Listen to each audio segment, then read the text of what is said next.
Well, what's up, Colliders? Welcome back to another edition of the Collision Live. Daniel here, as always, joined at the desk by the Chris Pratt to my futuristic, hungry alien, Samuel David Camp. Am I the white claw or the white spikes?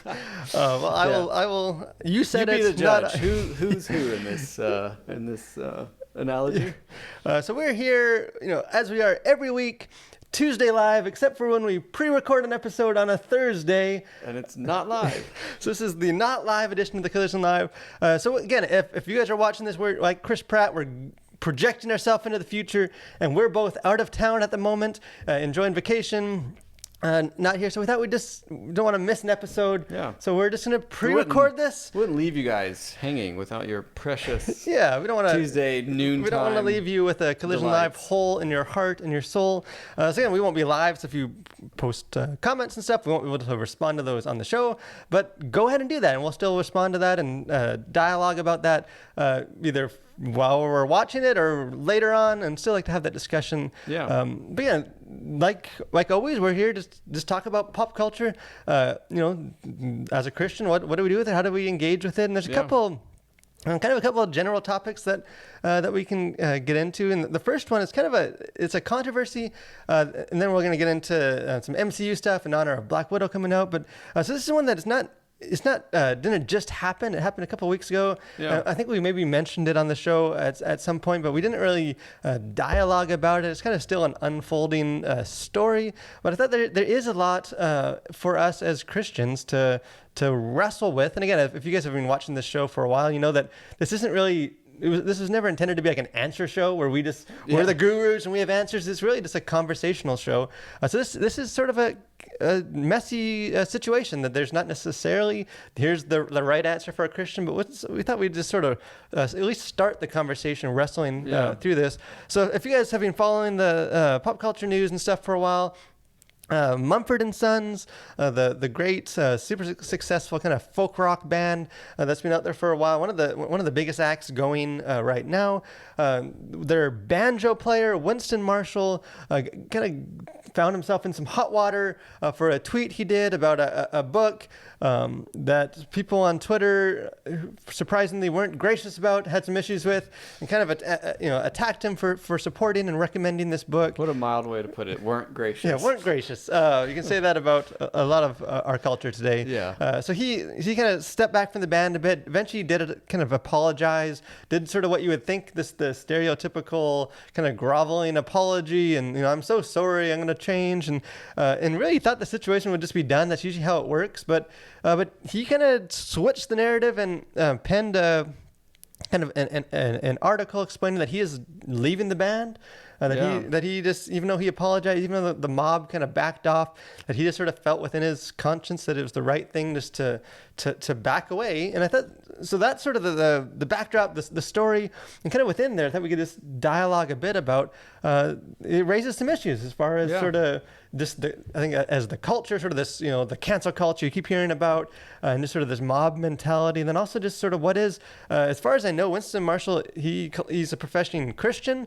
I don't know him. I don't know his story. I don't know all that that represents, but just sort of being kind of in the culture, just in kind of a more general sense, as like Christians and stuff. Like, how do you kind of balance that line between kind of giving in to the demands of the culture and kind of staying there, and just sort of standing up, even if it means you're kind of exiled out of the spotlight?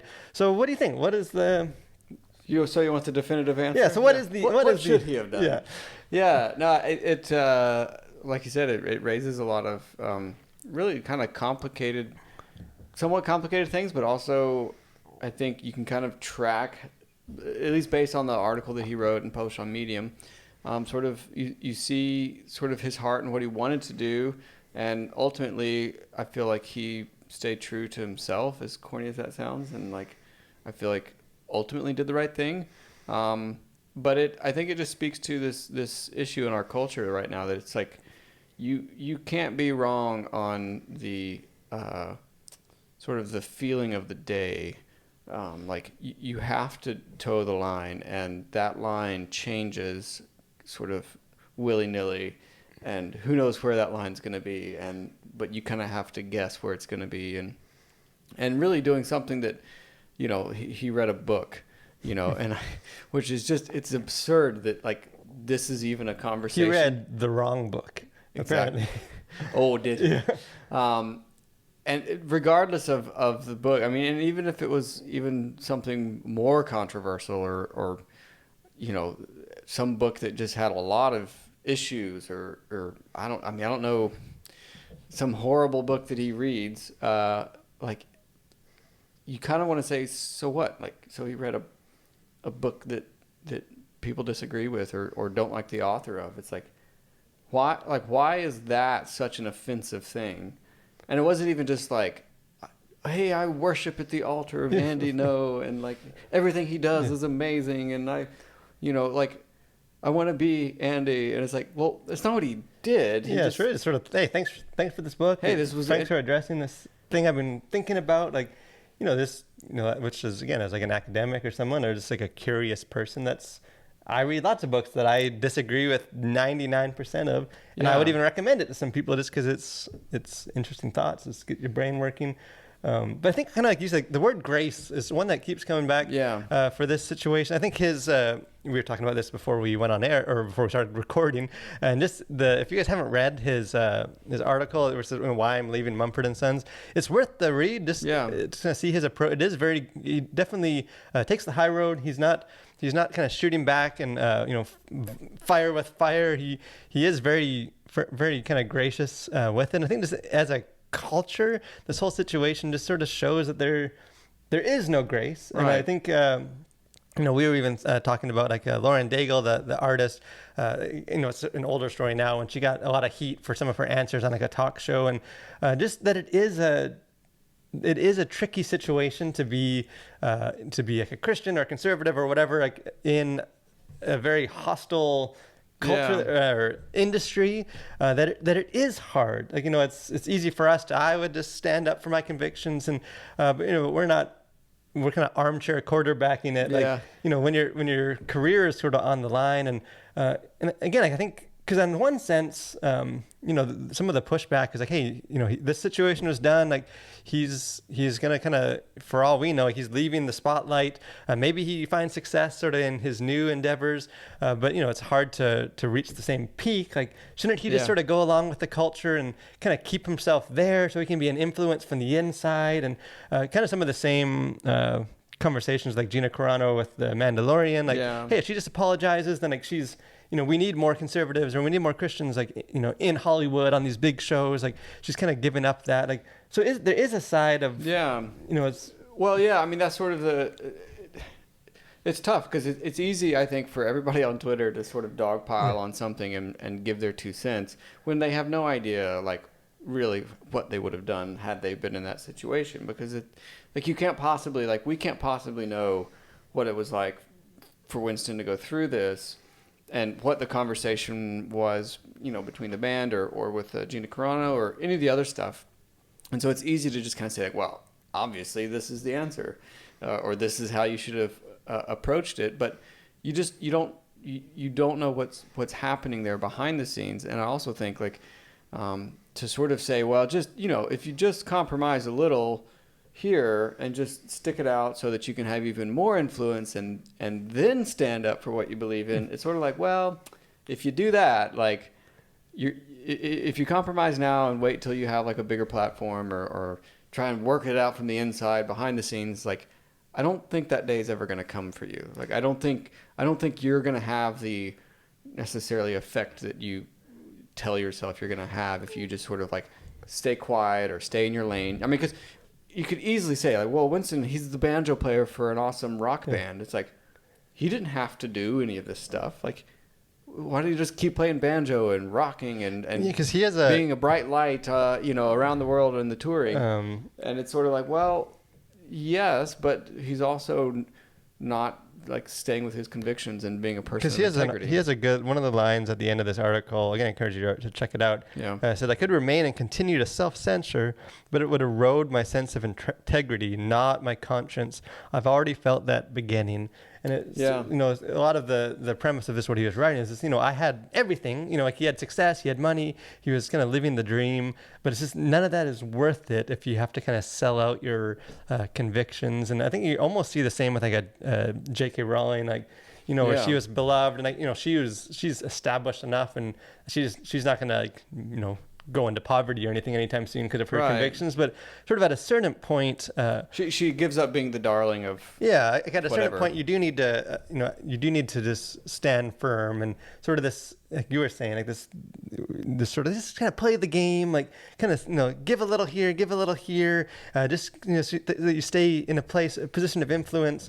It is difficult. Like, I think you do need to be culturally sensitive. You know, I don't think there would be no probably Christians in Hollywood if every Christian that was in Hollywood just came out just guns blazing and fire and brimstone. Like, you just lose all influence. You know, it's like a missionary going on in the mission field and just sort of going in guns blazing, change everything, calling out everything, that everything's wrong in this culture and your beliefs. And you do need to kind of build that relationships and kind of behind the scenes stuff going on. So it is a balance. I guess, like we said, there's not really an easy answer. We can kind of move on to the next section. But I think there is a need for grace, and I think there's a need for, you know, grace, just our whole culture. But I think Christians kind of need to be the ones that are leading the way for grace. And to me, that's the biggest takeaway from this story and all the others like it, is that there is a tremendous lack of grace, and I think it would be awesome for the church, ironically enough, to be the proponents and the torchbearers of grace, and that, you know, that means maybe not firing off that tweet in a heat of fury and maybe trying to see things from a different angle and show grace to those who need to have grace shown to them, because we all need that. Because it's funny, because he even says in his article, like, after he did the apology, then he had like the other mob come and like, hey, you're just giving into this council, like this sort of, and it's sort of like you can't win. And I just think, you know, we need to have grace in general, but also for these people that are, you know, facing, you know, bigger stakes or consequences and trying to navigate these issues. I think we just need to not be too quick to pounce and say, they should have done this if I was there, because we don't know if we were there. So we'll see what kind of happens with him, what he's going to do. But I do think hopefully that is sort of the start of a kind of like a, you know, there's a movement of just people saying enough is enough. Let's just stand up for and not just kind of go along, give the groveling apology and sort of give in to the mob. Yeah, and I think the other thing too is, like, you don't have to be a blowhard about it. Like, you know, you can bow out with grace, and I think that's exactly what Winston's done here. Has sort of stepped away in grace. I think he's been very, very gracious to the people involved. But I think just more and more people need to sort of take that approach. And I think the more times that it happens, I think hopefully the more grace you'll start to see. And that, I think, is the thing that will influence the culture more than just sort of like, you know, cutting corners or compromising here and there to sort of keep the peace. Like, I think what he's doing that's changing the culture. Is saying, you know what, like, I love all of you, but I'm going to remove myself from the situation because of my integrity and because of what I believe in. Not throwing other people under the bus necessarily, and not sort of just being a blowhard about what you believe and sort of, you know, flipping off everybody as you exit the building, but giving the reasons why you're parting ways, but doing so in grace. And then I think that is what is going to open the door and that gap, I think, in our culture to say, you know what, maybe there is another way that's, you don't have to be on this side or that side of any issue, and just this unnecessary polarization of everything. Yeah, so I think, you know, Christians, obviously, they need to show gracious in the way they navigate and not just sort of going in there and trying to create, I think just standing up. I think Christians aren't going to influence the culture by selling out to the culture. I think you do need to have integrity, and ultimately, hopefully, that will kind of start momentum. I don't have a clever segue for our next thing. Pop culture news. Normally, if you guys watch this show every week, we do a segment on pop culture news, sort of what's going on in the culture, and kind of just trying to be aware of things coming up, just celebrate things we're excited for. Because we're pre-recording this show, we've only had like a day since the last episode. Yeah. So there isn't really a lot of pop culture news. I know they just, I think, greenlit the sequel to the Tomorrow War. So apparently the war is not over, and there's going to be more to that. But again, boy. next week we'll have more pop culture news as there's been more time for stuff to happen. Yeah. But one of the things that is happening in pop culture is another MCU movie, Black Widow. And this movie has been delayed countless times due to COVID. This was supposed to come out last year. Really, I think her character was probably long overdue for a movie. So I thought we'd just sort of use, we don't need to go super deep in depth with it, but we haven't, by the time you guys are watching this, we will have seen Black Widow, and there'll be a review on our channel. We haven't seen it yet. I'm seeing it tonight. So I don't have any thoughts on the movie itself, but just the MCU. I think it's, the MCU's kind of back. It's been on TV and streaming, and so it's never really left us. But kind of back in movie form. Again, there's a bunch of MCU movies coming up.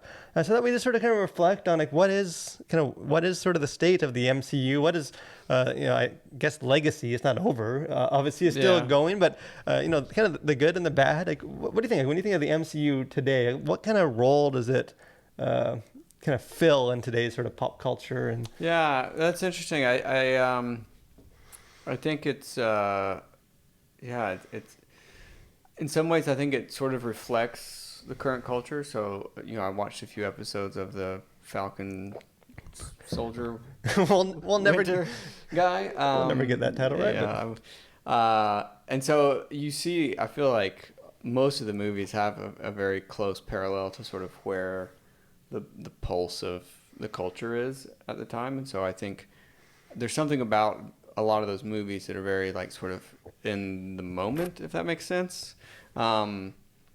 And I think it's I think they're just sort of a beloved franchise that tries not to take itself too seriously and can't stop making movies and sort of exploiting all the goodwill that they've built up. I can't remember what episode, what we were talking about, why it came up in this show, but sort of we've pushed back a bit about like the MCU is like the Star Wars of this generation. And I don't think, I just don't think the MCU movies are as good as the original Star Wars movies. No. I don't necessarily think they're as like influential, but as far as this like kind of popularity and like just sort of dominating the pop culture, I think there is a parallel. Like it is I don't know if it's going to be as long lasting or, change the industry. Like in some ways people are like, it started this whole movement of interconnected stories. And which the funny thing is like no one else has ever been able to like replicate this. Like the DC movies have tried to do that, didn't work. Like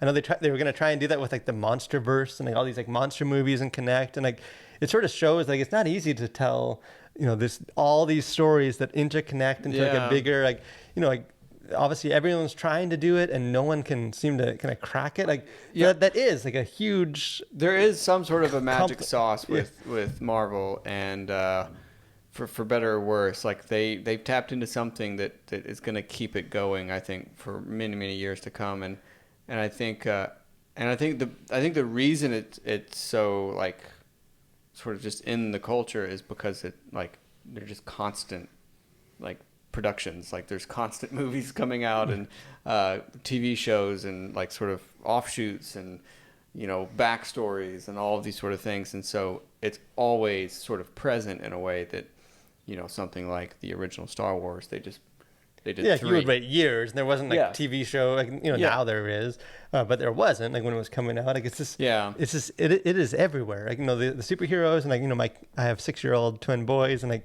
they know all this stuff and like there's cartoons for it, there's toys and like it does feel such a. I'll be I think I probably shared. Like I'm somewhat burnt out on like the superhero movies in general. But kind of the MCU. Like I think just the recent ones. I feel like they're somewhat. I know I'm in the vast minority in thinking so, but just running out of steam. Like I think there's and I think that the superheroes themselves, you sort of can only escalate powers like to a certain level. Like you start with like an Iron Man and he's just taking on like smaller, more personal threats. Like, at this point you have like Doctor Strange that can like change the whole dimension of time, and Captain Marvel that can just obliterate her enemies, and like it becomes Yeah. this There's so only so much you can escalate. yeah, a kind of situation. and I know a lot of the kind of the original Marvel movies, they got flack for it, but I kind of liked the motif of like the villain was always like a version of the hero. Like Iron Man was his enemy was like a guy in a suit. Like Ant-Man was like a guy in like another different bug suit, and all those kind of the enemies were always sort of like a reflection. I think they did some interesting. But now it's just, a lot of it's so kind of like cosmic and big. I think maybe it's lost some of like just the inspire you to be. I want to be like Iron Man. I want to stand up and do the right thing. Now it's sort of like unless you are like jacked up on powers, demigod or whatever. Like, and we talked about this last week about what makes a good monster movie, and I think the more that these MCU movies sort of go big, like the less connection I think the audiences are going to have with it. It's like, well, it's not just the U.S. It's like the world. No, it's like our solar system. No, it's the universe. No, it's the multi. It's like yeah, but all the universes. So you keep kind of making the stakes bigger and bigger and bigger, and I think you run the risk of sort of just losing that human story and that connection. And maybe and I don't know if that's maybe a contributing factor. Yeah, maybe the exception is just like the Avengers movies. I think because they're based on individual film Right. that like you're so invested that I think like the first Avengers movie and then like the most recent Endgame, like it's hard to replicate just like the experience of seeing those in theaters. And, like, this is like a cultural moment. Like so much has led up to this. You have you're kind of invested in these characters. You've never seen it before. So what do you think is like the future? Like I know there's like, the comics have been going on forever. Yeah. Like, people kind of say they're gonna run out of ideas. Like you look if you go by the comics, like they've been juggling different different all these heroes and stories. Like there's a template for it. They've been going for a while. And I know you used to kind of hear about people being like superhero fatigue, and then people kind of stopped talking about that because it just seems like superhero movies aren't going anywhere. Like I'm one of the few that feels some of that fatigue. But like, what do you think? Do they need to change? Is it? Well, I would suspect that you're going to see more and more like offshoots, like side stories that maybe don't. Like if you could say maybe the Avengers is sort of the main through line, then you're going to start to see just more character development stuff and like backstories. And so like even like with Black Widow coming out, I think that's probably more of the future of what they're going to be doing is just these sort of side stories.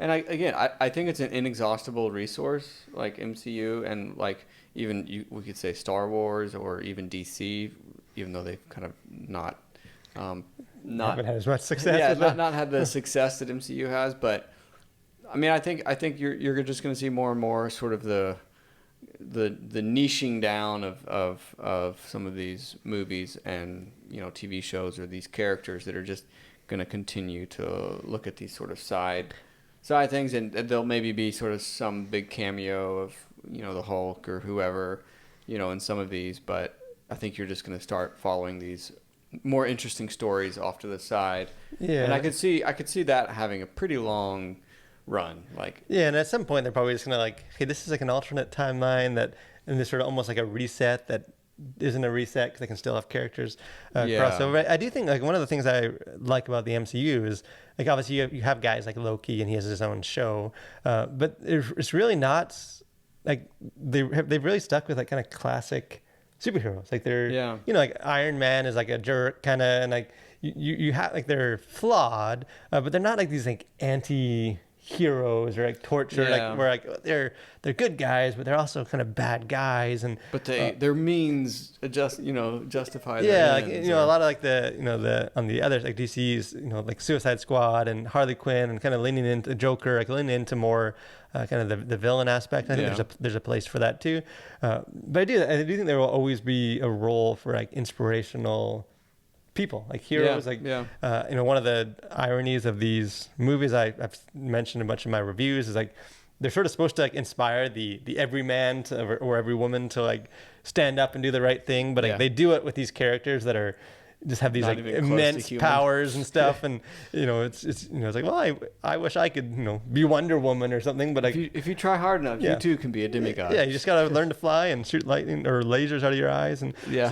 so I think the MCU is obviously not shutting down. I know, like, bringing in X-Men now with like the merger of companies and Fantastic Four, like they're gonna go crazy Who with knows it. where it's gonna Yeah, end up. I do think that, again, I haven't seen as of taping this, haven't seen Black Widow. I do think it's a weird, like, I think it's gonna be fine, but I'm not excited for it just because it's kind of like, it seems like it's coming way too late for. It's like it's telling a story based back later in the timeline, and Yeah. it just seems like it's almost painfully obvious that this is Marvel saying, like, we just didn't trust a female to carry one of our films when we started, and then now, like, this many movies in, now we do. So we're gonna give her a movie, but Yeah. it's based way back here in the timeline, and so who knows? As of maybe I've already seen it and I loved it. Encourage you guys to check out our. The review that will be on our channel. So this week at the Collision, again, or before we get there, just let us know too with what you guys think of the MCU. I know there's people that are crazy into it and crazy Yeah. love it. Again, the fact that I'm kind of burnt out a bit on it isn't to say that it's bad or that I don't think people Yeah. should be excited about it. I just kind of burnt out on it, and not as excited as I used to be, and not as invested. But I think I love seeing people get as excited about that as I get about Lord of the Rings news and Star Wars. So I think yeah. everyone, We all have our things. Yeah, it's to celebrate good pop culture. But let us know, what is the future? Maybe if you guys know sort of the comic book, more into that world, what do you think they're going to do with it? And just maybe even more importantly, as a Christian, what do you get from the MCU? Like, what are you encouraged by? What are you inspired to do? In what ways is the Marvel and the superhero movies kind of speak to you and kind of encourage your faith? This week at the Collision, like I said, by the time you guys watch this episode, we'll have a review on our YouTube channel and our website for Black Widow, looking into what I thought of the movies, if I enjoyed it more than I thought I would, and just kind of wrestling with some of the themes and stuff. So I encourage you guys, if you guys have seen the movie, check out the review and let me know your thoughts. But anything kind of final for us on this non-live Tuesday? Well, I was about to say have a good weekend, but yeah, when you're watching this, Have a good Tuesday. have a great Tuesday and Wednesday. Yeah, well, thank you guys for watching. Thanks for joining us every week to talk about pop culture and geek out about stuff that we're excited about. Hope you guys have a great week and continue to collide with the world for Christ.